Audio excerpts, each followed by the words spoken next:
All right, coming down the home stretch here on our class of UX design dark patterns, we are talking about intermediate currency, loot boxes, and grinding. So these are gaming mechanics that we are seeing starting to sort of trickle over into non-gaming areas.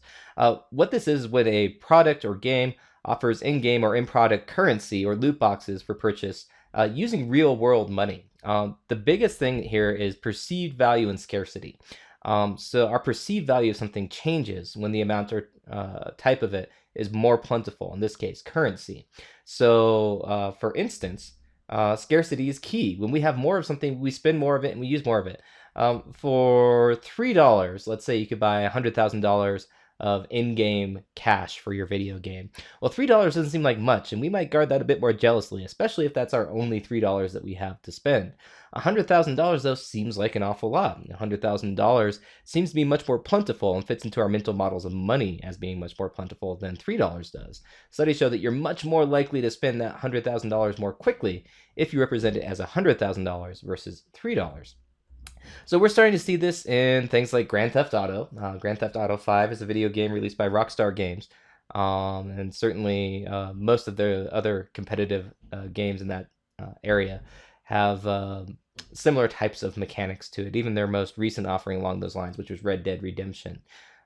Red Dead Redemption 2, to be precise, offers in-game currency to buy different things. Like for Red Dead Redemption, which is a Western-based version of Grand Theft Auto, different horses, better guns, different outfits, that sort of thing. Grand Theft Auto, you can buy different cars, outfits.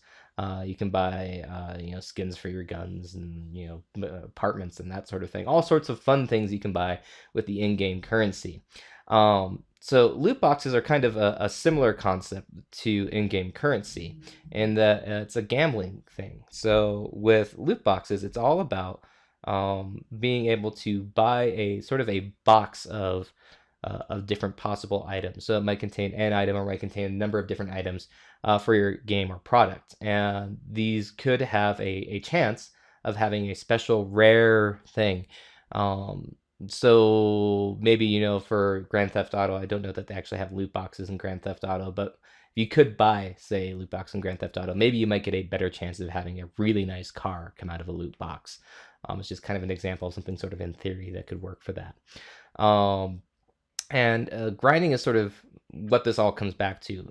Most games will make it possible for you to get the items that are there in currency and loot boxes through what's called grinding, which is going into the game and playing it for an extended period of time.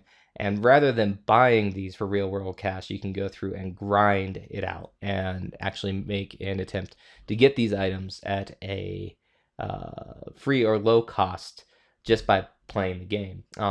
This is sort of a play to win sort of model, which a lot of people look down on, but is surprisingly popular. And it is becoming much, much more popular. We're starting to see, though, these mechanics have been so successful that they're leaking out from the video game sphere into other places. One good example of this is Reddit.com. Let's take a quick look at Reddit here. So when we look at Reddit.com, one of the things that you can do if you the Reddit, for those of you that don't know, have never visited Reddit. First of all, I'm sorry if you go there for introducing it to you. It's highly addictive, which we'll talk a bit about in our hook framework class sort of coming up down the road.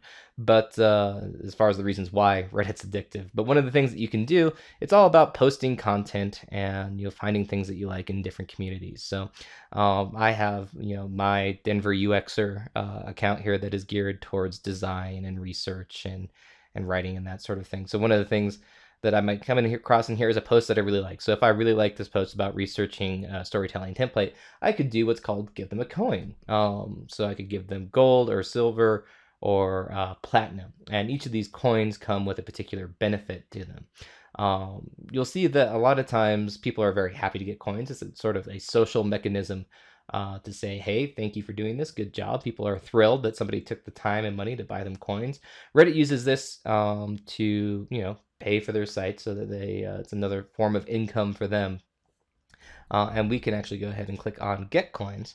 And you can see one of the things that they do is they give you a price per coins.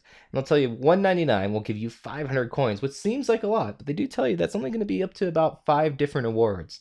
$3.99 for 1,100 coins. Again, they're taking your purchase and submitting this or turning this into a higher value, or I'm sorry, a higher amount of things. In this case, a higher amount of coins.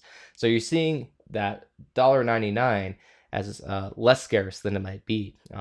So 500 seems like a lot more, rightfully so, than 1.99 or $2, and you're more likely to spend those more quickly. It's a way for Reddit to get people to spend money more quickly on buying these coins than if they just represented them as purely the $1.99